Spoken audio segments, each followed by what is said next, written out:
Esta conferencia en realidad es muy sencilla. Lo que pretende es explicar, comentar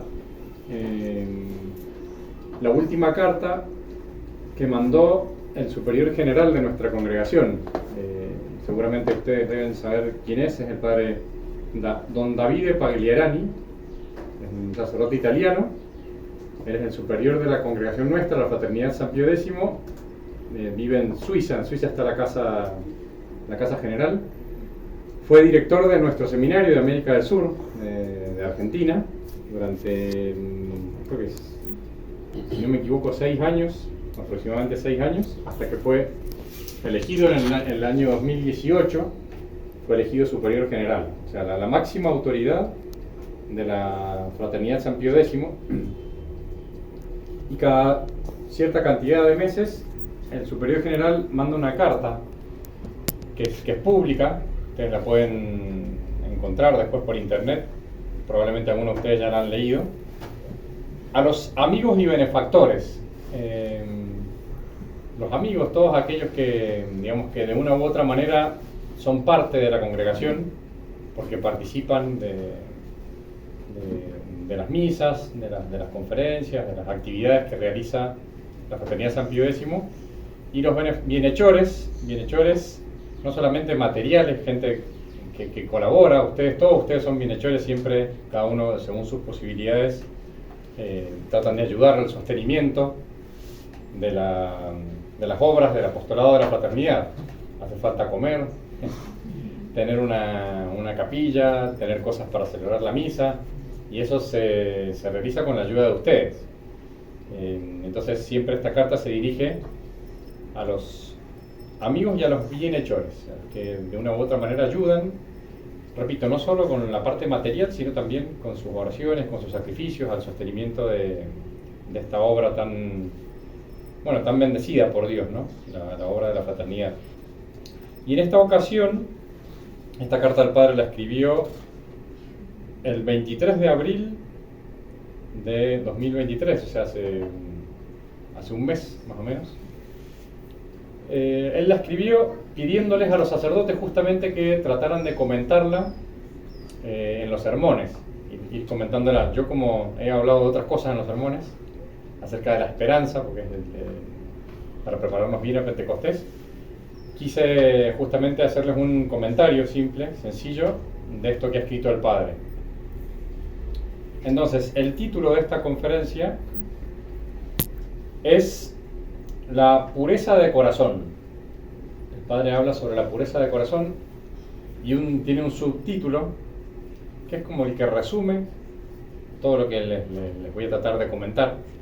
Dice: solo la pureza de corazón mantendrá en nosotros la pureza de la fe. Ustedes saben, seguramente los que no todos están hace mucho tiempo en la fraternidad, algunos sí, otros son fieles nuevos, pero todos ustedes que llegan aquí, de una u otra manera, lo que intentan es preservar, conservar, ¿no es cierto?, mantener en ustedes la verdadera fe, la verdadera doctrina, lo que siempre ha enseñado nuestro Señor, y es la razón de ser de la fraternidad. Monseñor Lefebvre funda esta fraternidad. En realidad, el fin principal que él se propone es mantener el sacerdocio católico. Este fue el fin concreto que él pensó al fundar la fraternidad. Él decía mantener el sacerdocio católico en su pureza doctrinal, justamente en la integridad de la fe, y en su caridad misionera, o sea, en su deseo de apostolado para la salvación de las almas. Son como los dos fines principales que tiene el sacerdote: mantener la fe, enseñarla y santificar a las almas, ¿no es cierto?, dirigirlas hacia nuestro Señor. De hecho, esa frase que él dijo, Monseñor Lefebvre, fue una frase que responde a un sueño que él tuvo. Los que han leído la vida de él podrán haberse informado de que él cuenta que cuando era arzobispo de Dakar, en África, en un momento en que él ingresa a la catedral a rezar, como lo hacía todos los días, dice que tuvo como una especie de sueño, ¿no es cierto?, o deseo. Y mientras estaba rezando, dice que tuvo un sueño con el deseo de restaurar el sacerdocio católico, restaurarlo en su pureza doctrinal y en su caridad misionera, porque él veía que el sacerdocio católico se iba desintegrando, se iba deformando, justamente con los nuevos vientos, las nuevas doctrinas, particularmente del Concilio Vaticano II, pero ya antes del Concilio Vaticano II venían enseñándose cosas contrarias a la fe católica y costumbres contrarias a la fe católica. Monseñor Lefebvre la fue viviendo, la fue viendo, y por eso es que él tenía ese deseo tan grande de mantener el sacerdocio, y él sabía que manteniendo el sacerdocio se iban a mantener también las familias y todas las otras instituciones. Porque todo está fundado en la misa, y no hay misa sin sacerdote, ¿no es cierto? Lamentablemente es necesario el sacerdote. No, gracias a Dios es necesario el sacerdote. Entonces, esta charla es sobre la pureza de corazón. A veces se entiende de una manera muy limitada la palabra pureza, ¿no es cierto? Uno cuando escucha esa palabra o cuando habla esa palabra piensa inmediatamente en la pureza, en la virtud, digamos, que nos hace regular con nuestra razón, digamos, regular y limitar lo que tiene que ver con la carne, con la concupiscencia de la carne. Sin embargo, es un aspecto muy limitado de la verdadera pureza de corazón. La pureza de corazón hace referencia a una rectitud completa de la voluntad, de nuestra voluntad y de todas nuestras pasiones que se deben ordenar a Dios. No es solamente la parte, digamos, de la carne, sino todas nuestras facultades, todo nuestro ser debería estar como ordenado hacia las cosas altas. Y por eso se habla de pureza, porque tiene como una unidad nuestro ser, nuestra naturaleza, cuando está ordenada a Dios. No hay nada sucio, nada impuro, nada que impida o que manche esa dirección de nuestro corazón hacia Dios. Cuando hay algún amor desordenado a una criatura, ya sea leve o sea grave, ahí hay una especie de, Santo Tomás dice que es como una inmundicia, una suciedad que impide al corazón, que le impide a la voluntad dirigirse completamente hacia Dios. Entonces tiene un sentido mucho más amplio que el que nosotros a veces conocemos de la virtud de la pureza, que tiene que ver con los placeres de la carne. Y de hecho, la fe, dice el padre, primero habla de la importancia de la fe. ¿Por qué es tan importante defender la fe? Porque justamente la fe es la anticipación de lo que nosotros vamos a ver en la eternidad.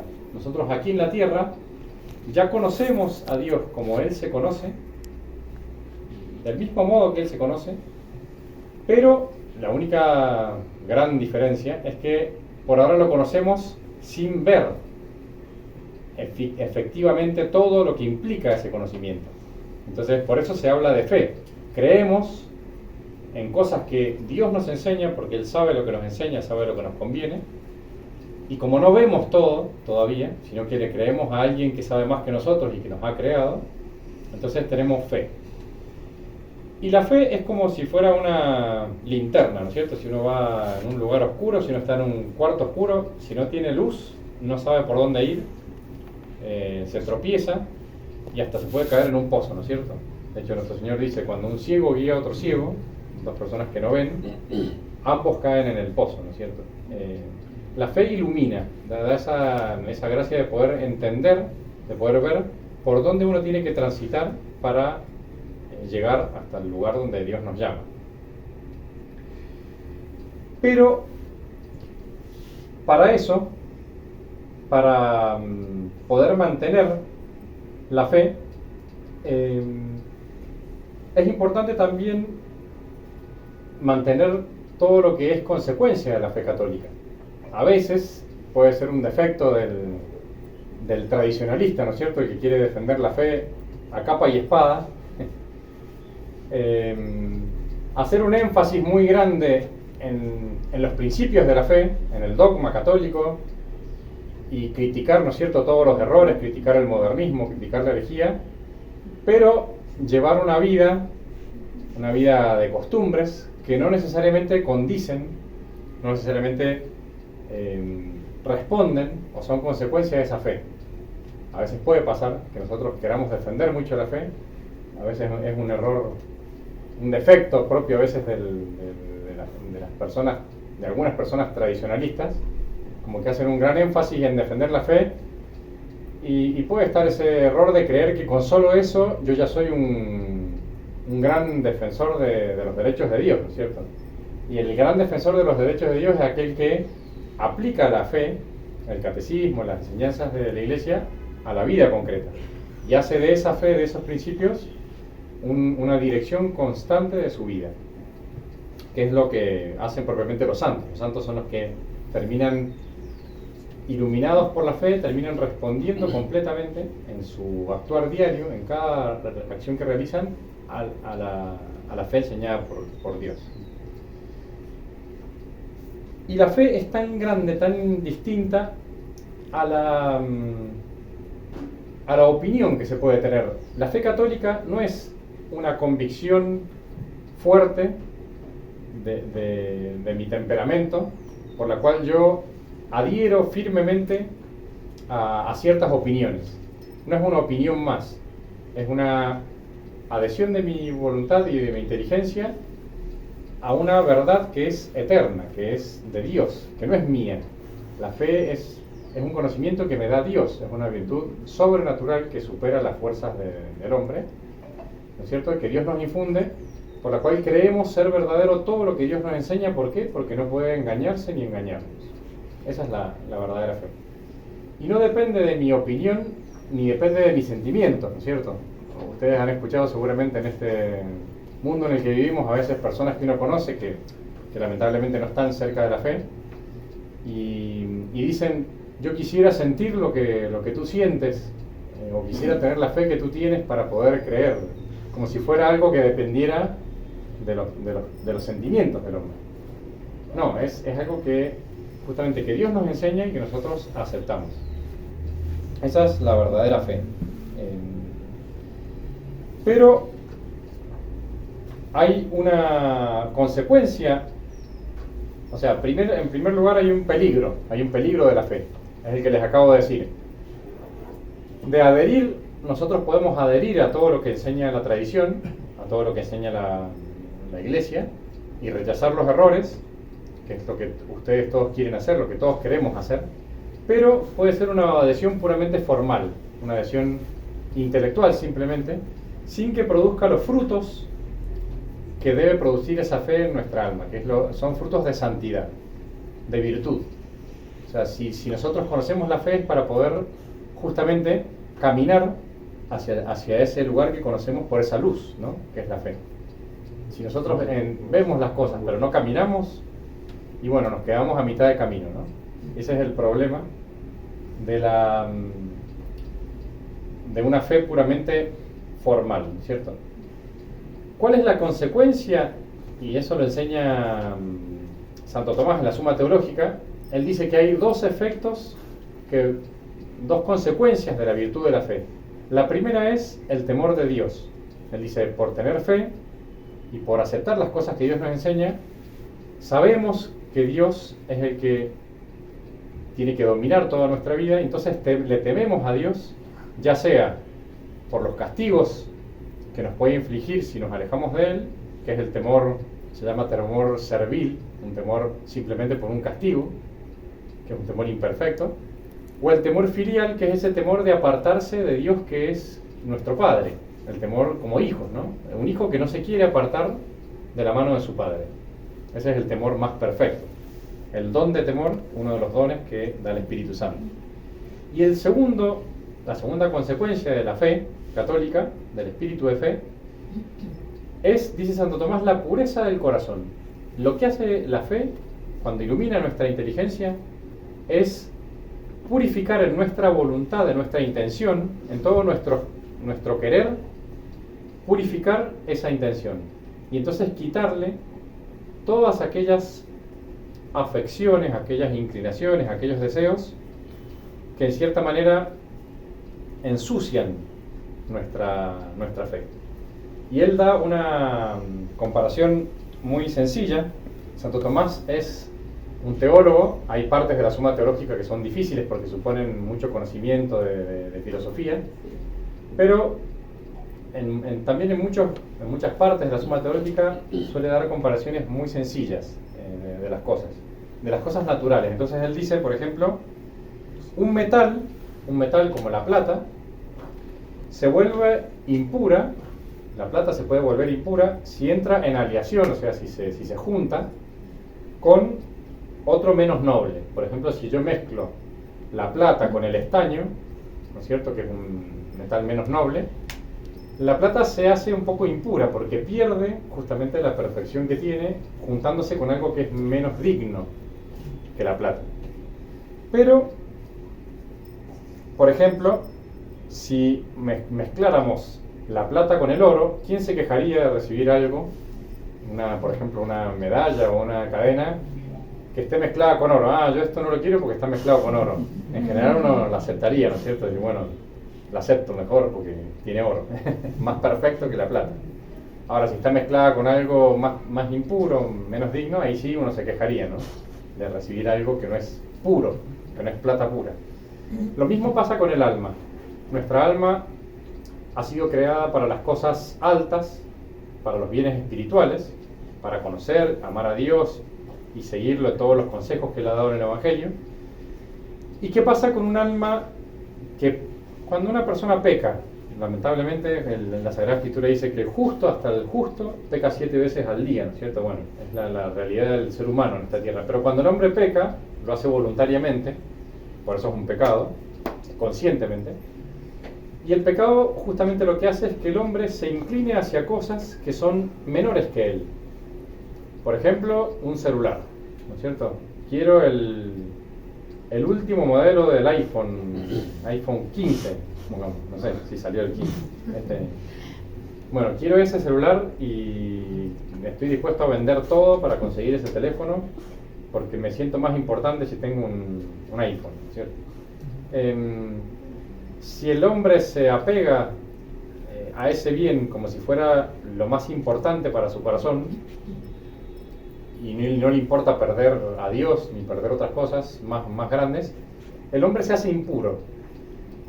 Por eso les explicaba yo que la impureza, o la pureza mejor dicho, no tiene solamente que ver con los placeres de la carne, del cuerpo, sino estamos hablando de una orientación completa del corazón hacia las cosas de arriba, hacia las cosas elevadas, y lo más elevado es Dios, ¿no? Cuando me inclino hacia cosas que son menores que mí, entonces hay una impureza de corazón. Por ejemplo, cuando yo me inclino hacia mi ira, entonces deseo más mi enojo que lo que mi razón me indica, y entonces me enojo con una persona, la insulto o le pego, ¿no es cierto?, porque estoy muy enojado con esa persona. Bueno, la ira ha dominado mi razón, es una pasión sensible que ha pasado por encima de mi razón, que es la facultad más importante que yo tengo para dirigirme a Dios. Entonces ahí hay una impureza de corazón. El corazón se vuelve impuro porque se inclina hacia cosas que son menores que él. Y entonces por eso se dice que cuando el hombre peca, y en la medida en que ese pecado se repite, el hombre se hace esclavo del pecado. ¿Por qué esclavo? Porque nos hacemos servidores, sirvientes de algo que es menor que nosotros. Cualquier criatura que sea menor que nosotros. Y entonces lo que es necesario es que nosotros, para acercarnos a Dios, nos despojemos de aquellas cosas que son menores que nosotros, de las criaturas, y nos dirijamos a Dios, ¿sí? Esa es la vida espiritual. La vida espiritual consiste en tratar de despegar nuestro corazón de todas aquellas cosas que son menores que nosotros y que nos alejan de Dios. Y en esa medida vamos haciéndonos santos. Por ejemplo, hay 3 consejos evangélicos que da nuestro Señor justamente en su vida pública. siempre los autores espirituales resumen la vida espiritual en tres aspectos. Uno es la pobreza, que no consiste en no tener nada. Necesitamos tener cosas, necesitamos comer, necesitamos vestirnos, necesitamos tener, si se puede, un auto para trasladarnos, cosas necesarias. Pero nuestro Señor nos ha enseñado que no tenemos que poner el corazón, nuestro deseo, como si fuera eso lo último en nuestra vida, lo más importante, sino que tiene que estar al servicio de la gloria de Dios. Y entonces, como está el peligro de apegarse a esas cosas, es mejor, en la medida en que uno puede, desprenderse lo más que pueda de las cosas materiales. Por eso los religiosos hacen voto de pobreza. Se desprenden de todo lo material para dirigir su corazón únicamente a Dios. La castidad, el voto de castidad, o el consejo de castidad es separar lo que más se pueda nuestro corazón de aquello que lo encadena respecto de los placeres de la carne. Entonces cada uno, según su estado, tiene que practicar la virtud de la castidad. Todos, tanto el sacerdote religioso como todos los laicos, todos debemos practicar esa virtud según nuestro estado, según a lo que Dios nos ha llamado. Ordenar el corazón y que esos afectos no dominen el alma.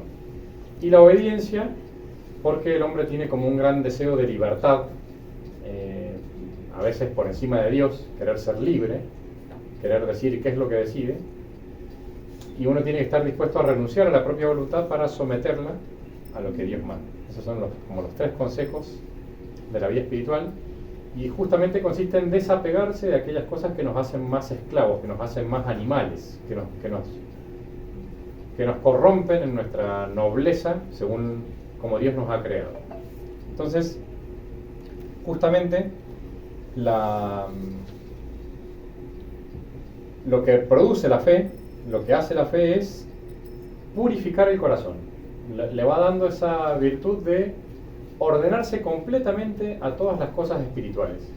Eso es lo propio de la virtud de la fe, es lo que debería realizar en nosotros la fe. Si uno viviera de la fe, si uno practicara la fe, necesariamente se va ordenando en todo lo que Dios manda y se va alejando de todo lo que Dios prohíbe. Y de hecho, dice nuestro Señor, por ejemplo, si tu ojo es simple, todo tu cuerpo será luminoso. Si nosotros tenemos fe, si nosotros nos dejamos influir por Dios, por todo lo que Dios nos enseña, dice, todo tu cuerpo será luminoso, todo el cuerpo y todas nuestras facultades se van, digamos así, orientando, dirigiendo hacia Dios. Todo lo que nosotros somos, nuestra alma, nuestro cuerpo, nuestras pasiones, nuestra ira, nuestro deseo de comer, por ejemplo. Ahora deben tener hambre ustedes, dentro de poquito vamos a poder comer algo, pero justamente la virtud de lo que va haciendo es regular, equilibrar, medir todas esas cosas según el amor de Dios. Y hay un problema justamente cuando se tiene fe, ¿no es cierto? Bueno, padre, yo tengo una gran fe, voy a defender la tradición hasta el último momento de mi vida. ¿Y cómo la va a defender? Y bueno, creyendo todo lo que hay que creer. Pero, ¿y usted viene a misa? No, no vengo a misa. ¿Se confiesa? No me confiesa. Eso no es defender la fe. Eso no es vivir de la fe. Hay un peligro justamente de... Realmente hasta existe el peligro de perder la fe, de perder la verdadera fe que Dios nos ha dado, si no somos coherentes, si no vivimos de esa fe, si no trasladamos lo que nosotros conocemos por la fe a toda nuestra vida. Dice el Padre, no hemos de perder nunca de vista la estrecha relación que hay entre la fe y la pureza. No se puede conocer verdaderamente a Dios sin ser purificado por este conocimiento, y al mismo tiempo no se puede pretender conocerlo sin la pureza. Y entonces dice que hay un doble papel en la vida espiritual de la pureza de corazón. Dice que en primer lugar la pureza de corazón es efecto de la fe, lo que yo les expliqué recién. Cuando uno conoce a Dios, de a poco se va ordenando en todos sus quereres, en todas sus voluntades, todos sus intereses, según lo que Dios enseña. Pero al mismo tiempo, la pureza de corazón, las buenas costumbres disponen a conocer mejor a Dios. Por eso la fe, en muchas personas, termina siendo como un don que les da Dios por haberlo buscado ¿no es cierto?, a través de una buena vida, de una vida virtuosa. Muchas personas que llegan, gracias a Dios, que llegan a la tradición, últimamente ha pasado con el COVID, ¿no es cierto? Después del COVID fueron llegando así muchas personas, pero hay personas que no necesariamente entendían perfectamente todos los errores doctrinales que ha habido después del concilio, pero deseaban recibir bien la comunión, deseaban vivir en gracia de Dios, rezar su rosario, y bueno, fueron a las iglesias y los sacerdotes no querían darles la comunión, no querían confesarlos. Entonces, por querer buscar eso, llegaron muchas almas a tocar las puertas de nuestras casas, porque la fraternidad se mantuvo, la misa, mantuvo los sacramentos, porque es lo más importante. Uno puede cuidar la salud del cuerpo y si no cuida la del alma, no tiene ningún sentido, ¿no? Y muchas almas llegaron justamente, ¿por qué? Porque buscaban sinceramente a Dios. Realmente la pureza de corazón, las buenas costumbres me disponen mejor a conocer a Dios. Y de hecho Santo Tomás señala uno de los primeros efectos de la impureza, del pecado de impureza. Él dice que uno de los primeros efectos, que es, en latín se dice evetudo mentis, que es como la nube, de la inteligencia. Es como si la inteligencia se nublara, se oscureciera, y ya no tiene esa claridad para juzgar las cosas como debe juzgarlas. Entonces, el que empieza a dejarse llevar por una vida desordenada, de a poquito va también teniendo un criterio desordenado de las cosas. Ustedes habrán escuchado esa frase, seguramente acá en Perú también se dice, creo que en todo el mundo. El que no vive como piensa, termina pensando como vive. Bueno, es esto dicho de una manera mucho más sencilla. Las malas costumbres hacen que uno de a poco vaya perdiendo el juicio, el criterio correcto de las cosas. Y lo que más afecta realmente la impureza, acá ahora el padre ya está hablando del pecado de impureza y de todos los pecados que van oscureciendo el alma, es que hacen que uno vaya siendo cada vez más imprudente. La prudencia es esa virtud por la cual nosotros podemos tomar decisiones en cada momento que debemos tomar, y que para esas decisiones entran en juego muchos elementos difíciles de juzgar, y necesito realmente tener la luz de Dios, la luz de la fe, para poder tener un criterio correcto de las cosas. En cambio, el que empieza a vivir mal, de a poquito va teniendo un criterio egoísta, empieza como a juzgar todo en función de su propio bien y no del bien divino, y por tanto tampoco del bien del prójimo. El que va pecando cada vez más se va haciendo como más intolerante respecto de los demás, porque claro, lo único que busca son sus propios beneficios. Entonces tiene como ese doble efecto. La pureza, la fe produce la pureza, las buenas costumbres, y las buenas costumbres justamente aclaran la inteligencia, van dándole a la inteligencia un juicio más correcto. Entonces ustedes habrán podido ver cómo los santos, en la vida de los santos, tomaban decisiones tan correctas, ¿no es cierto?, en medio de dificultades. Un ejemplo muy claro de lo que estoy diciendo, por supuesto no está canonizado, pero uno piensa que realmente tuvo así una luz especial del Espíritu Santo, fue Monseñor Lefebvre. En medio de una gran confusión, en medio de tantos errores, fíjense que en el concilio habían, no me acuerdo ahora el número, pero miles de obispos, ¿no es cierto?, asistiendo al concilio, y fue Monseñor Lefebvre el que tuvo ese criterio prudencial para juzgar, para darse cuenta cuáles eran los errores, qué peligros había y qué es lo que había que hacer para poder ser obediente a la autoridad y al mismo tiempo resistir a los errores. Un equilibrio muy grande que tuvo, y eso no se puede tener si uno no tiene un alma muy purificada por la fe y por una vida muy virtuosa. Por eso realmente uno dice que tuvo así al Espíritu Santo, que estuvo ahí sosteniéndolo, y uno ve a través de los años cómo ese criterio que él tuvo, ese juicio tan equilibrado del respeto por la autoridad y al mismo tiempo de resistir a los errores, ha dado tantos frutos en la fraternidad, o sea, como ha ido creciendo, como se ha ido multiplicando, porque fue una obra, digamos, de una persona iluminada por la fe. Pero no se puede dar, repito, esa fe sin una vida virtuosa. Y por eso no se puede dar una verdadera santidad, no se puede ser santo sin tener la verdadera fe. Porque necesariamente la santidad, el deseo de hacer bien las cosas, lleva a un buen criterio, a un justo criterio. Entonces, por ejemplo, en Argentina está la devoción al Gauchito Gil. El Gauchito Gil era un ladrón de Corrientes, del norte de Argentina, que era como Robin Hood, ¿no es cierto? Robaba a las personas y era un poco, no sé si se dice acá, borracho, alcohólico, y también tenía vicios así de impureza. Pero claro, como favorecía a los pobres, hoy día mucha gente en el norte de Argentina le tiene devoción al Gauchito Gil. Bueno, es una devoción justamente que está cegada por una mala fe, ¿no es cierto? O sea, no se puede tener santidad. Gauchito Gil no puede ser una persona santa si no vivía santamente, si no practicaba las buenas costumbres, ¿no es cierto?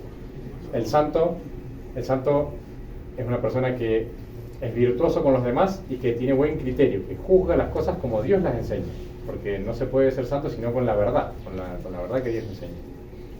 Y entonces hay un peligro, repito, para todos nosotros de defender la fe pero no vivir conforme a ella, de no buscar sinceramente la virtud. Y fíjese que el demonio, como se dice, sabe más por viejo que por diablo, ¿no? O sea, tiene mucha experiencia y es un ángel, es un espíritu. El demonio a una persona que defiende la fe no la va a tentar necesariamente al principio con el error, porque esa persona está dispuesta a defender la verdadera fe. ¿Qué va a hacer el demonio? La va a tentar con el mundo. La va a querer inclinar, la va a querer sugerir que se empiece a apegar, a enredar con las cosas que hay en el mundo. Con los bienes temporales, con las riquezas, con los placeres, con el confort, ¿no es cierto?, con todo lo que propone hoy el mundo. Y ese comienzo de un cambio hacia el mundo, de una conversión hacia el mundo, después de a poquito le va haciendo perder a la persona el deseo de las cosas de Dios, el deseo de juzgar las cosas como Dios las ve, el deseo de la vida sobrenatural. Y entonces a esa persona después de a poquito se le va haciendo como insoportable, en cierta manera, vivir la fe católica, porque ya su corazón está puesto en otras cosas. Se le va haciendo más difícil rezar, se le va a hacer más difícil asistir a misa, se le va a hacer más difícil practicar la caridad con los demás, y entonces la persona de a poquito va a terminar finalmente abandonando esa fe que Dios, ese don que Dios le había dado, ¿no es cierto?, de la fe católica. Por eso es tan importante cuidar las buenas costumbres. Dice el padre: por lo general el demonio, buen psicólogo y conocedor del alma humana, de sus debilidades e inclinaciones, no tienta a un buen cristiano directamente con la apostasía, es decir, abandonando la fe. Resultaría grotesco. Más bien, trata de trabajarlo lentamente, haciéndole absorber el espíritu del mundo, debilitándolo gradualmente por una vida de compromiso con el mundo, como ir pactando con las cosas del mundo. O sea, cada vez más ajena a las exigencias de la fe y que de alguna manera logre impedir la purificación del corazón. Así, la fe se vuelve ineficaz, débil, vacía, no de su contenido dogmático, o sea, no de las verdades intelectuales, sino de su fuerza. Uno deja de tener la fuerza para vivir de la fe. Y privada de su capacidad de transformar un alma y de engendrar y mantener la vida espiritual. Este es el problema. Dice: este es el drama de muchos cristianos que han perdido la fe sin darse cuenta, sin percatarse de ello, incluso sin quererlo, o sin un acto de apostasía propiamente dicho, sino solo dejándose llevar por la corriente del mundo. ¿Qué les faltaba a esas almas? Tenían, es verdad, los sacramentos, la fe y tal vez incluso buenos hábitos, virtudes, pero probablemente sus corazones no estaban purificados o suficientemente protegidos. Ustedes recuerdan esa frase que dice nuestro Señor: este pueblo me honra con sus labios, pero su corazón está lejos de mí.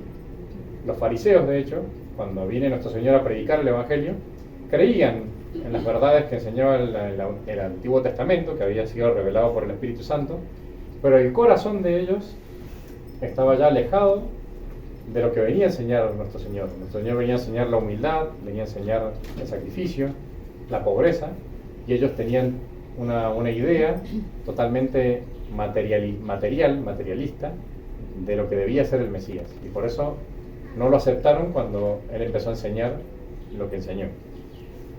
Entonces dice el Padre al final, es un drama que hemos de reconocerlo con humildad, también podría llegar a ser nuestro a largo plazo. También tenemos ese riesgo, si no llevamos hasta las últimas consecuencias la fe que estamos creyendo, podemos perderla, podemos perder ese don. Hay que acordarse que la fe es un don de Dios. El estar aquí y el poder entender la verdadera fe es un regalo que Dios le ha hecho a cada uno de ustedes, a cada uno de nosotros, sin merecerlo. Dios lo ha dado por pura gracia, pero se puede perder, se puede perder. Y entonces dice, cuando el alma se deja contaminar y dominar poco a poco por el espíritu del mundo y por la impureza, sus facultades espirituales se ven afectadas, y eso conduce a veces a repercusiones irreparables, a daños que son irreparables. La inteligencia se oscurece, se ve subyugada y esclavizada por bienes aparentes que la ciegan espiritualmente. Cuando uno se va como apegando demasiado a las cosas del mundo, llega un momento que esas cosas parecen necesarias, como si uno no pudiera vivir sin esas cosas. Por ejemplo, el que está acostumbrado, ¿no es cierto?, a mandar WhatsApp cada 10 segundos, llega un momento que cree necesario estar como permanentemente conectado al celular y no puede tenerlo lejos, Se hace justamente el vicio, es eso, es como creer ya con la misma inteligencia que necesito de eso para vivir, para poder estar al tanto de todo lo que pasa, para poder estar al día. Y eso es lo que pasa con la inteligencia, se va oscureciendo, se va obnubilando, ¿no es cierto? Un alma así se vuelve incapaz de escuchar o de dejarse aconsejar. Por ejemplo, el alma es una de las consecuencias del pecado, el orgullo, como una persona se va haciendo cada vez más difícil de dejarse aconsejar por los demás, de dejarse iluminar, se va como cerrando en su egoísmo. Y dice, y luego la voluntad se ve seriamente afectada por la impureza del corazón, se reemplaza el amor de Dios por el amor propio. Realmente es el efecto así inmediato del pecado, es como dejar de mirar a Dios y empezar a mirar mi propio provecho. Puede llegar, dice, hasta despreciar a Dios y la religión. Llega un momento que se puede tener hasta ese vicio que se llama, ustedes tal vez lo han escuchado, la asedia. La asedia o la desidia, parecido, es como una tristeza, un malestar, o hasta un enojo por las cosas de Dios. Realmente hoy se ve mucho en el mundo moderno, todas esas personas que se oponen así tan violentamente a la fe católica, es justamente porque están dominados por esa tristeza de las cosas espirituales. Entonces, como ya se ven incapaces de alcanzar esas cosas, o les parecen tan lejanas, lo que hacen es oponerse a ellas, criticarlas y combatirlas. De hecho, el demonio hace eso, como ya él ve que no puede poseer a Dios, entonces hace todo lo posible por fomentar en las almas el odio a Dios, el rechazo de Dios. Entonces él, en cierta manera, es feliz, no se puede ser feliz nunca en el infierno, pero en cierta manera logra ser feliz con la envidia, digamos, quitándole a las almas el bien espiritual que él ya perdió. Y eso es lo que pasa con una voluntad cegada. Dice, puede crear también el desorden en el alma que conduce al disgusto por todo lo que es espiritual e incluso a la desesperación en relación a la vida eterna. Ya pensar que es imposible alcanzar, ¿no es cierto?, el cielo. Entonces, ¿cuál es la solución a este problema? ¿Qué hay que hacer? En primer lugar, no hay que desanimarse. Hay que por lo menos entender, tenemos que tener esa disposición interior de que es necesario ser radicales en nuestra fe. O sea, estar dispuestos por lo menos interiormente a no pactar, a no hacer un compromiso con el mundo, a no estar, digamos, a mitad de camino con nuestro Señor. Porque, como dice el Padre, se corre el riesgo de perder esos dones que Dios ha dado, ¿no? Entonces, tener un deseo de compromiso total con Dios, de integridad de la fe. O sea, que la fe me lleve a mí hasta las últimas consecuencias, ¿no? Hasta si fuera necesario dar la vida por Dios. Entonces uno puede estar dispuesto a morir mártir si me mataran hoy día, pero tiene que ser un martirio continuo, o sea, un deseo de morir no solamente a los enemigos de la fe, sino morir a mis enemigos interiores, ¿no? Al pecado, a los vicios, a las malas costumbres. Eso tiene que ser la consecuencia primera, ¿no es cierto?, de esa virtud, de la virtud de la fe. Dice, en primer lugar, la pureza ejerce una atracción fuerte sobre las almas delicadas que aún no han sido corrompidas por el mundo y que todavía están bajo la influencia de la gracia. Hay una consecuencia muy inmediata de la pureza, que es tener una capacidad muy grande de atraer las almas. Si los sacerdotes fuéramos santos y si los fieles buscaran sinceramente también la santidad, buscaran la perfección, lo que se produciría inmediatamente es una atracción, es que las almas, cada uno de nosotros, atraeríamos a los demás hacia Dios. Y eso es lo que hace justamente que puedan acercarse más personas a Dios. Cada uno de ustedes, cuando sale a su trabajo, cuando sale al mundo, cuando sale a la calle, cuando está en su casa, bueno, el que es puro y el que está ordenado según lo que Dios manda, tiene la capacidad como de contagiar. Contagiar así como la enfermedad se contagia, bueno, es como una enfermedad, ¿no es cierto?, pero buena, la santidad o la búsqueda de Dios, que es capaz de contagiar a los demás, de atraerlos, así como la fragancia agradable de una flor atrae, ¿no es cierto?, a aquel que pasa cerca. Así es la vida del cristiano, es como una atracción, y eso se da sobre todo por la pureza. Y en segundo lugar, dice el Padre, hay dos formas opuestas que deben evitarse en la educación de la pureza. Por una parte dice, hay que evitar el puritanismo. ¿Qué es el puritanismo? Es reducir la pureza a un aspecto solamente exterior, ¿no es cierto? Entonces, una persona, por ejemplo, que se viste bien y que critica a las personas que se visten mal, esa se viste re mal, entonces, claro, pero puede pasar que en el alma de esa persona no esté verdaderamente un corazón puro, un corazón con buena intención. Entonces, ese es el puritanismo, reducir las costumbres a algo puramente exterior. Entonces, vestirse bien, saludar amablemente a la gente, pero por dentro estar criticando a todos, estar enojado. Bueno, eso no es algo que ha logrado justamente purificar el corazón, sino que simplemente es algo exterior, es como un barniz, ¿no? Como un barniz que tapa la suciedad que puede tener la madera. Pero dice el Padre, dice, el puritanismo es reducir la pureza a un código rígido de reglas externas que se deben aplicar. Eso es una caricatura, porque se corre el riesgo de evaluar la pureza con todo lo relacionado con ella de acuerdo con la medida de una rigidez formal, ¿no es cierto? Y eso puede llevar a hartarse de la religión. Cuando uno lo hace de una manera puramente exterior, dura poco, tiene poco tiempo de duración. Y por otra parte, dice, está el modelo liberal. En vez de ser puritano se puede ser liberal. Dice que tiende a despreciar cualquier regla externa en favor de una pseudo libertad de la mente. De decir, bueno, padre, yo realmente quiero a Dios, pero eso es accidental, vestirme bien y escuchar buena música. Lo importante es que yo quiera en mi corazón a Dios. No, la pureza de intención debe llevarme también a todos los actos aún externos que reflejan esa pureza. Por eso la modestia, la virtud de la modestia, es justamente la que regula todas nuestras acciones externas, pero que son consecuencia de vivir para Dios. Entonces la modestia es algo que en un cristiano o en una cristiana debería ser algo como inmediato, como una consecuencia necesaria de una vida de unión con Dios. Necesariamente el que vive para Dios se va dando cuenta después cómo debe vivir externamente en relación a los demás.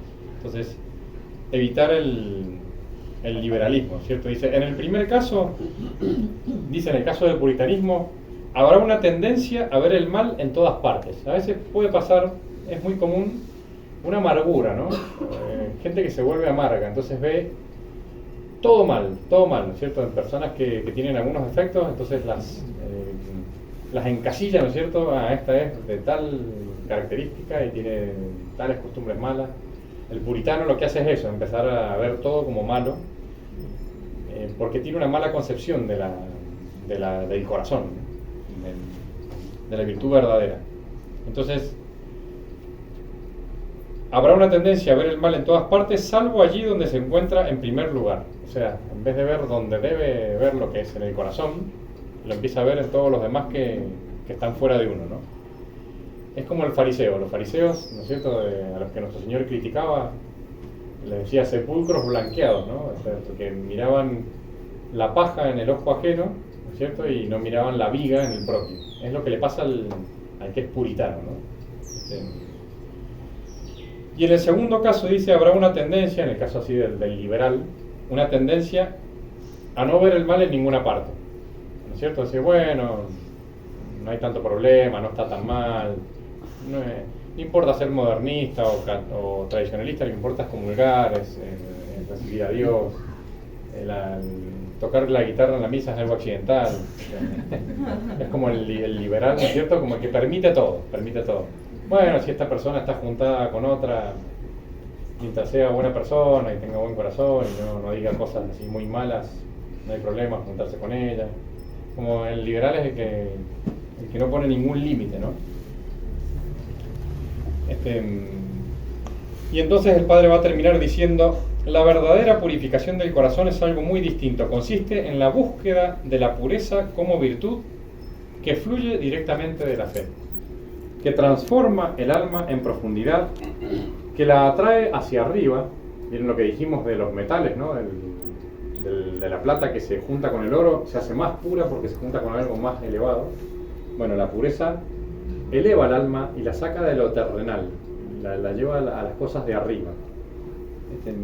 La pureza no es solo el resultado de un conjunto de peligros que pueden evitarse, a veces se ve así la pureza.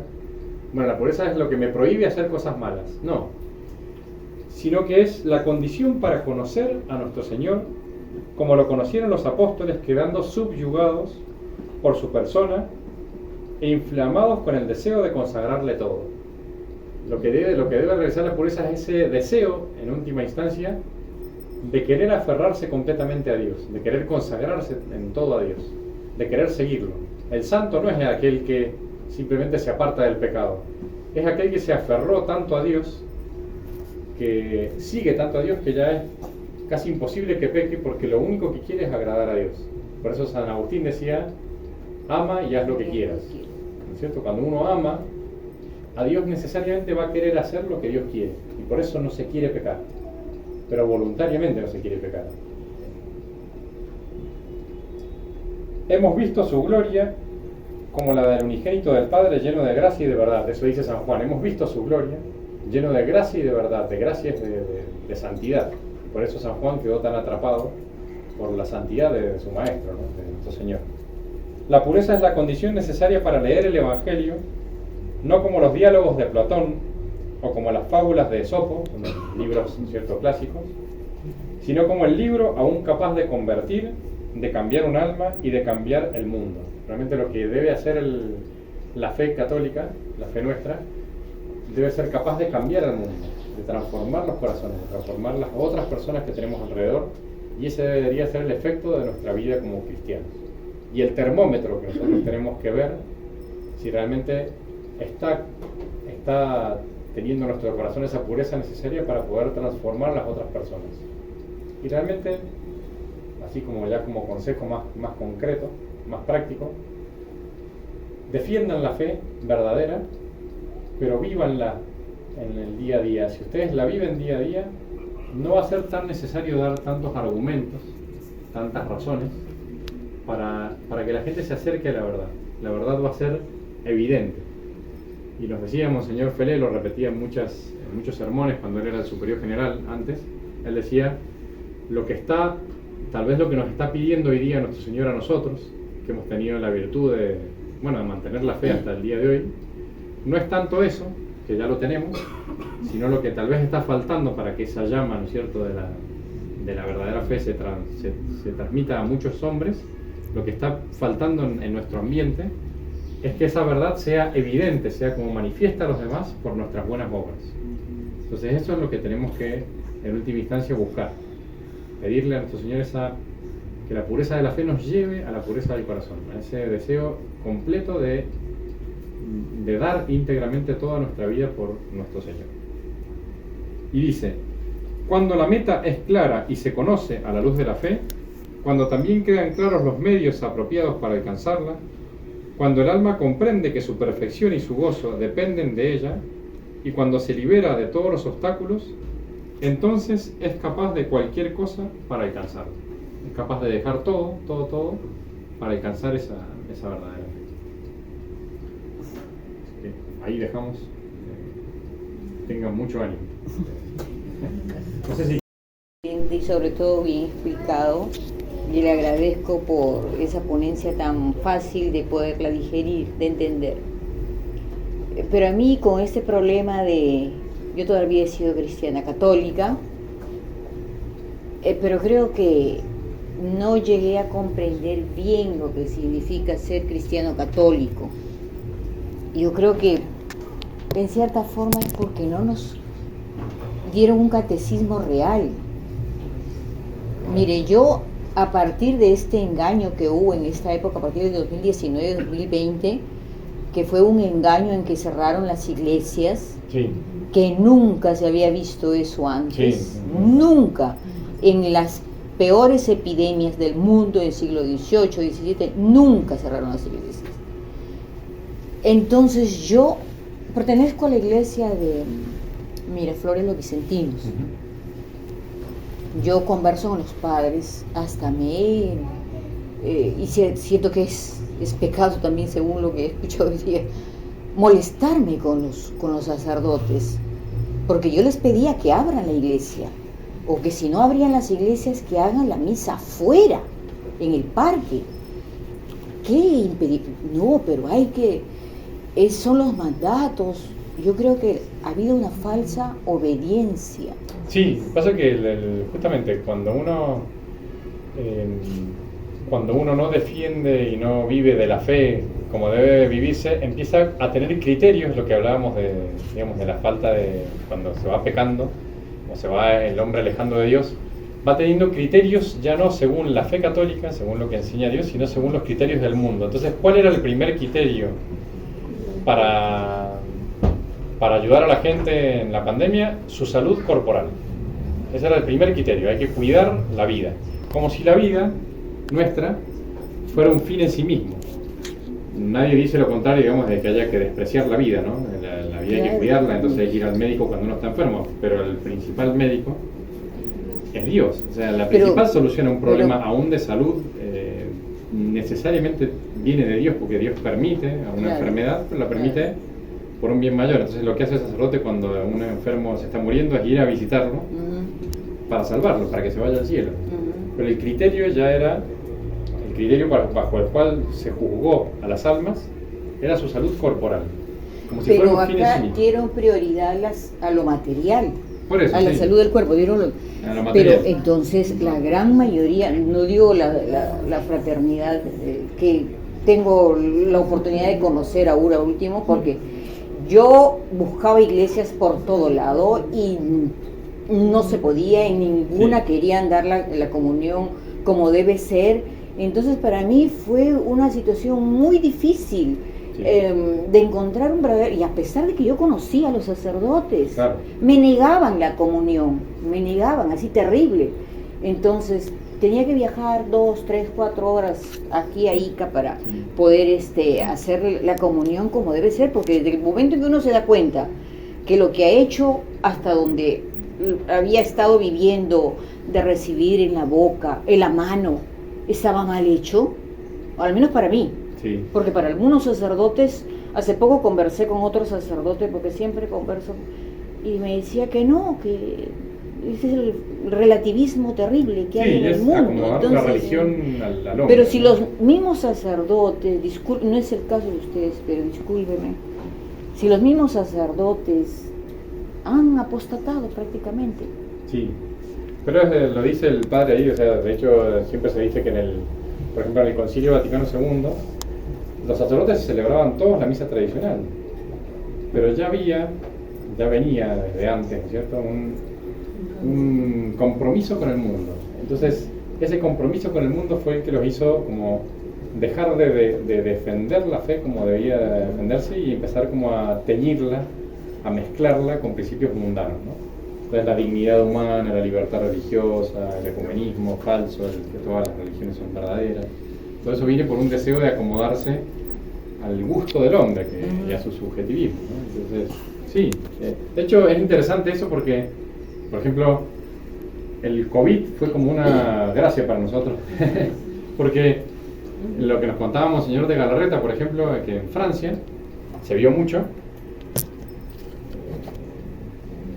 Algunas otras congregaciones, digamos que cuando llegó el COVID cerraron sus iglesias, como usted dice, y entonces las almas, ¿qué hacían? Cualquier alma que busca a Dios con un buen criterio, como las ovejas, ¿no?, que siguen al pastor, que saben que necesitan confesarse, necesitan comulgar para poder vivir cristianamente y más en este mundo. Entonces se enojaron con los sacerdotes que cerraron sus iglesias y fueron a buscar el que la tenía abierta. Sí. Y casi los únicos que tenían la iglesia abierta eran la fraternidad.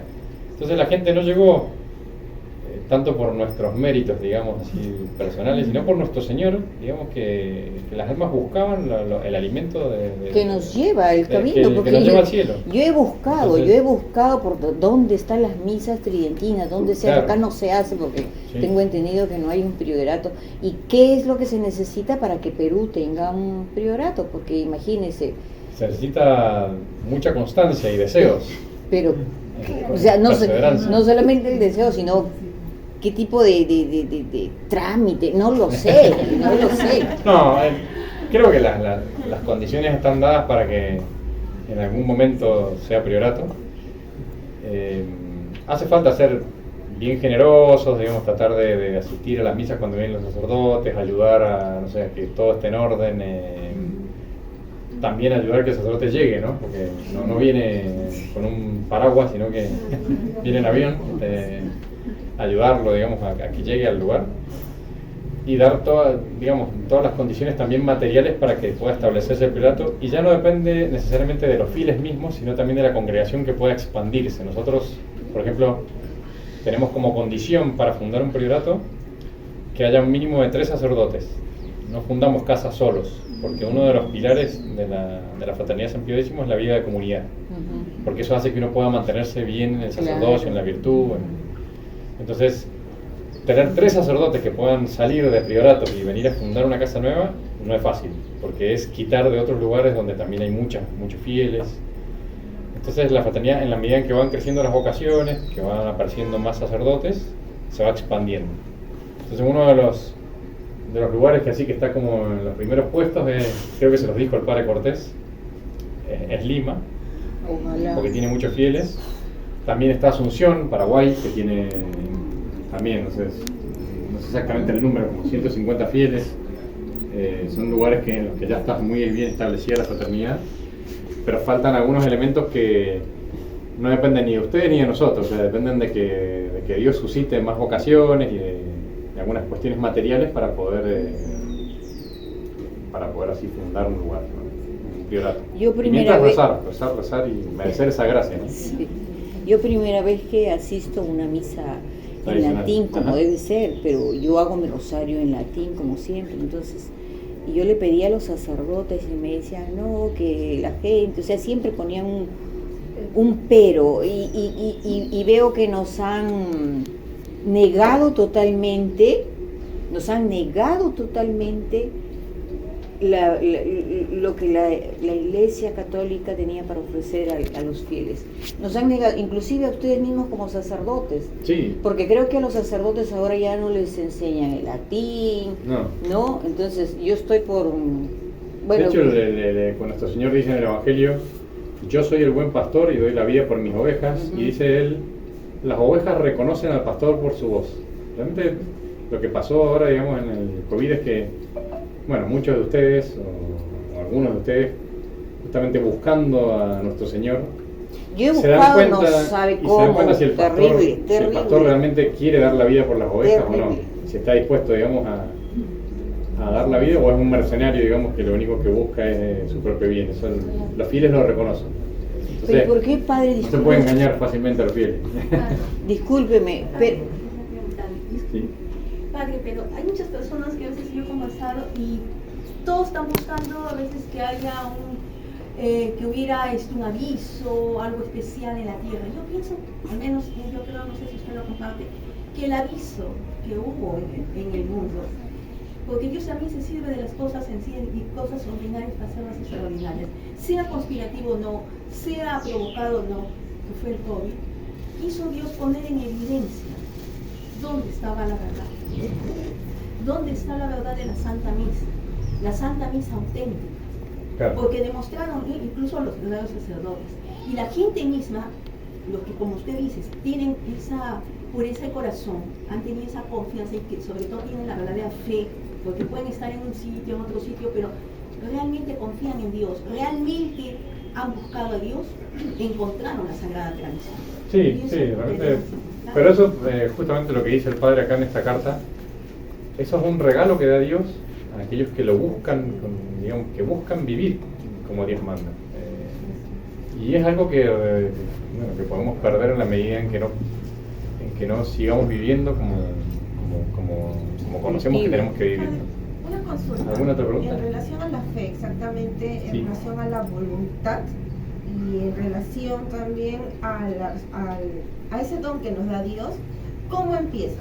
O sea, eso quiero entender un poco porque empieza desde que uno tiene la voluntad de querer pedirle a Dios, o es que Dios te lo da porque otra persona ora por ti y entonces Dios dice, ya, entonces te voy a dar a ti ese don. ¿Cómo es que empieza Es algo que digamos, siempre las virtudes sobrenaturales siempre empiezan por Dios, porque nosotros no podríamos dar ningún paso si Dios no nos eleva, porque la vida sobrenatural, como la llamamos, ¿no es cierto?, como se llama, justamente está totalmente por encima de nuestras fuerzas, de nuestras capacidades, de nuestra inteligencia humana. La fe no es entender racionalmente las cosas que Dios enseña. Después la razón puede ayudar a comprender, ¿no es cierto?, mejor un dogma u otro, pero es adherir con nuestra inteligencia a lo que Dios mismo comprende como Dios. Entonces es una gracia que Dios da, una luz que Dios da. Lo que pasa es que para que esa luz ilumine todo, ¿no es cierto?, y purifique todo, hace falta después la respuesta de la criatura a esa gracia que recibió. Entonces, nunca se da una cosa sin la otra. Por eso San Agustín decía, el que te creó sin ti no te salvará sin ti. O sea, Dios nos da la gracia, nos da las virtudes, pero para que esa virtud sea recibida en nuestra alma, tiene que estar nuestra libertad que acepta eso. Por eso la libertad es algo muy grande y muy peligroso también, porque, o sea, depende de nosotros realmente querer aumentar la fe, querer que esa fe sea formada por la caridad, porque podemos tener fe y no tener caridad, ¿no es cierto?, no tener la gracia. Se puede tener la fe sobrenatural sin tener la gracia. ¿Y por qué se lo dijo? Pero es un don de Dios. Y disculpe que esta pregunta, por ejemplo, me da mucho vuelta en la cabeza. ¿Y por qué se lo da a unos y no a otros? ¿Por qué? Porque siempre dicen eso, ¿no? Dicen, pero ¿por qué hay personas que están viviendo en una situación muy difícil, roban, matan? ¿Por qué Dios no les da esa chispa, ¿no? Esa gracia, o es que les da y ellos no quieren responder? Nos da a todos y no Dios siempre le da, porque Dios, por supuesto que puede haber ambientes, familias, lugares en donde es mucho más difícil acceder a la fe, a la verdadera fe. Pero Dios siempre ha puesto en nuestra inteligencia, en nuestra naturaleza, digamos, una inclinación hacia la verdad, de la inteligencia y una inclinación hacia el bien de parte de la voluntad, la virtud. Entonces, cuando uno busca hacer bien las cosas, Dios lo va iluminando y le va dando la gracia de ir encontrando la verdad. Entonces, no es tan fácil decir que el que, digamos, por ejemplo, el que mata, roba, ¿cierto? Y hace cosas tan malas, lo hace porque es ignorante. Por supuesto que la ignorancia lleva a veces a esas cosas, pero también hay una ley natural que Dios nos ha infundido en nuestra alma, ¿no? La ley natural que nosotros sabemos qué cosas están bien, cosas están mal, y por supuesto hace falta después conocer el catecismo, conocer a Dios mejor para saber bien cómo vivir cristianamente. Entonces, lo que la Iglesia enseña es que Dios a todos les da la posibilidad de salvarse, y aún aquellos que no han tenido posibilidad, no por mala voluntad, sino por las circunstancias externas, de no conocer completamente la verdad, Dios les va a exigir el cumplimiento de la ley natural, de todo lo que ellos hayan conocido que tenían que cumplir. Que eso nadie lo puede evitar, o sea, todos tenemos que cumplir con la ley natural. Padre, una consulta, y es válido como que rezar para que otra persona, por ejemplo un familiar, que vemos que está en una situación complicada y sí, que se está yendo para el otro lado, digamos, rezar por su conversión, o claro rezar que sí, para que se fortalezca la fe, más allá de lo que te puede escuchar o no, porque a veces están muy cegados, ¿no? Entonces, sí, realmente uno tiene que rezar mucho por la conversión de los pecadores, la conversión de las almas, pero como dice el Padre acá, la mejor manera de convertir a la gente es viviendo la fe, rezando. Pasa que si uno vive la fe, necesariamente va a empezar a desear que los otros tengan esa fe, que se conviertan a Dios. Entonces la oración va a ser como algo natural que sale del corazón, ¿no? El desear, pedirle a Dios permanentemente por mí, por las demás almas, para que se conviertan. Entonces importa la oración, pero la oración es una consecuencia del corazón, que desea transmitir lo que tiene a los demás. Entonces no es simplemente una oración rutinaria, digamos así, sino que debería ser una oración que salga del corazón. Entonces, bueno, por supuesto que uno se puede distraer, ¿no es cierto? Porque somos así, pero tiene que ser una oración de corazón, o sea, con una vida que justifique esa oración, que sea coherente con esa oración.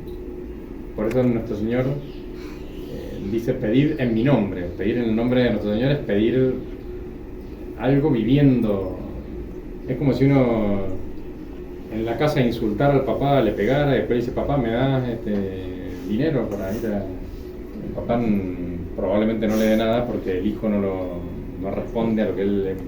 Lo mismo con Dios, o sea, si uno quiere pedirle, tiene por lo menos que querer responder a lo que Dios pide, primero. Por eso dice, buscad el reino de Dios y su justicia, y todo lo demás se da por añadidura. Sí. Primero agradecerle la visita y tiempo. Recién hace 2 años más o menos también nos acercamos también por cuenta de la pandemia. ¿De Brasil? Sí, yo sí, pero mi esposa pero recién soy de Brasil. Entonces nos acercamos y yo creo que casi todos no tenemos ese afán de que cuando encontramos un tesoro queremos no comunicar. Y me acuerdo que siempre decía Luis, el encargado de la misa, no, pero hay que hacer charlas. Y él, claro, muy prudentemente decía, no, porque nosotros o sea, no podemos. Y claro, yo tuve en mi vida cristiana, estaba en un movimiento, siempre así, no apostolado, hay que ser apostolado. Y ahora mucho más entiendo que como que de alguna forma ese pensamiento está siempre en las manos de esta mano, ¿no? Como que la conversión de las personas estuviera en nuestra mano y yo tengo que poner todos los medios, ¿no? Para que las personas se acerquen. En fin, la pregunta es, y ahora que estoy acá, ¿cuál es la medida cierta? ¿No? Yo entiendo, ¿no? Que la vida, ¿no? El ejemplo, yo entiendo que la oración, pero aún así, no sé, no quisiera escucharle, o sea, ¿qué debemos hacer, ¿no? Para comunicar, ¿no? Ese tesoro que piensan, en realidad está mal, la verdad está acá, ¿no? Porque, claro, yo entiendo que la fraternidad es de sacerdotes, pero me pregunto si hay los laicos, ¿cuál es el rol de los laicos, ¿no? En ese nivel del apostolado? ¿O no? ¿Realmente es rezar? ¿Cómo sería? O sea, realmente uno tiene que hacer las dos cosas, rezar, llevar una vida muy cristiana y después ver en concreto qué medios se ofrecen socialmente para poder realizar acciones apostólicas también, ¿no es cierto? Y poder Entonces, por ejemplo, acá yo escuché que la milicia de la Inmaculada se juntan a rezar el rosario en público, Sí. De repente hacer una procesión por las calles, no sé si... Sí hacemos, acá hacen, bueno, el 8 de diciembre. una procesión pública, repartir medallitas Sí, de repartir. la Virgen. Bueno, hay diferentes medios que pueden ocurrirse para que uno vaya queriendo transmitir eso que tiene. Pero realmente el principal apostolado, o sea, bien entendido, es la misa. O sea, en la medida en que uno participa del sacrificio de nuestro Señor y se transforma uno según ese sacrificio, uno mismo va siendo apostólico por necesidad. O sea, va transmitiéndole a las personas. Y como le digo, por supuesto que hay que ser inteligente, hay que ordenar las ideas, tratar de, cuando uno explica algo, explicarlo racionalmente. Pero es Dios el que va obrando en uno y que va utilizándolos como instrumentos para transmitir esa fe a los demás. Después, en concreto, como le digo, hay que ver qué medios seguros, ¿no es cierto?, nos pueden ayudar para realizar acciones también apostólicas. Se va haciendo lo que se puede. Pasa que, bueno, somos grupos chicos, pero hay algo que pasó muy interesante en mi ciudad, en Mendoza. Les cuento un poco, hablando del apostolado, les cuento un poco una anécdota que sucedió en mi ciudad. Yo soy de Mendoza, Argentina, y yo iba a un colegio, digamos que no era de la tradición, pero de familias muy conservadoras, muy católicas, entonces el ambiente era bastante bueno, pero yo era tildado, digamos, de lefebrista, y varios de nosotros, cuando yo era más chico, digamos, íbamos a ese colegio, varios de nosotros que íbamos a misa de la tradición, a la fraternidad, íbamos a ese colegio porque era un colegio bastante bueno, de buenas costumbres, de buenas familias. Bueno, como les digo, éramos mirados así como lefebristas. Ellos hacían muchísimas cosas exteriores, repartían ropa, hacían misiones en diferentes ciudades, rezaban el rosario, bueno, muchas cosas hacían, muchas, y más que nosotros realmente, de lo que hacíamos en nuestra capilla. Porque las capillas se han ido creando en función de la misa. Lo primero que se hace es ir a la misa y de a poquito se va haciendo más apostolado en los prioratos. ¿Y qué pasó? Con el COVID, todos esos compañeros que tenían muchísimas actividades exteriores se quedaron sin ninguna, porque además no tenían guía, no tenían sacerdotes, y se trasladaron en grupo todos juntos a la tradición. Eran 600 fieles más o menos antes del COVID y ahora son 1200, 1000 por ahí, fieles en la capilla de Mendoza. Todos eran compañeros que yo tenía en el colegio, que los conocía, que me ordené sacerdote, nunca más los vi y los volví a ver en la capilla, yendo a misa. Y a mí me llamó la atención eso, o sea, como que me hizo pensar en que realmente uno tiene que cuidar las fuentes más verdaderas del verdadero apostolado, que es la verdad, ¿no es cierto?, la doctrina y la verdadera misa. Y con eso se hace un verdadero apostolado, aunque sea sencillo, aunque sea pequeño, de ahí se empieza. Y de ahí, si Dios lo permite, si la providencia lo permite, se puede ir haciendo crecer, ¿no?, el apostolado. Todo católico debería ser apostólico. Entonces el que trabaja en un hospital, por ejemplo, debería querer que los enfermeros, que hasta el que limpia el hospital, viva cristianamente. El que trabaja en la escuela también, en cada uno en su lugar, debería llevar a nuestro Señor. Me pasa que hoy día la sociedad no es católica, entonces se han ido perdiendo más herramientas, ¿no?, materiales, para poder realizar más acciones apostólicas. Entonces lo que hay que hacer es apuntar a lo seguro, primero, que es lo que tenemos, la misa, las reuniones entre ustedes, las charlas, y después ir viendo qué se ofrece en concreto para poder realizar y para poder transmitir la fe a otras personas. Siempre hay que tener el deseo y ver cómo hacerlo en concreto. Se lo respondo muy en general porque depende después en cada lugar qué es lo que se puede ir haciendo. Hacer esas procesiones, repartir medallitas, rezar el rosario, de repente, no sé, juntarse y estudiar algún libro e invitar a personas de afuera. No necesariamente un libro de Monseñor Lefebvre inmediatamente, ¿no?, sino algún libro que pueda traerlos, que sea católico, bueno, y de a poquito irles mostrando después, bueno, lo que es la tradición. Bueno, esos son Pero son cosas que salen, el apostolado sale de ese deseo de transmitir lo que yo tengo ya adentro.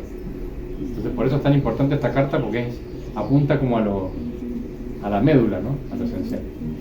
Bueno, si quieren dejamos aquí para no extender más y después seguimos conversando con lo que necesiten. Exacto.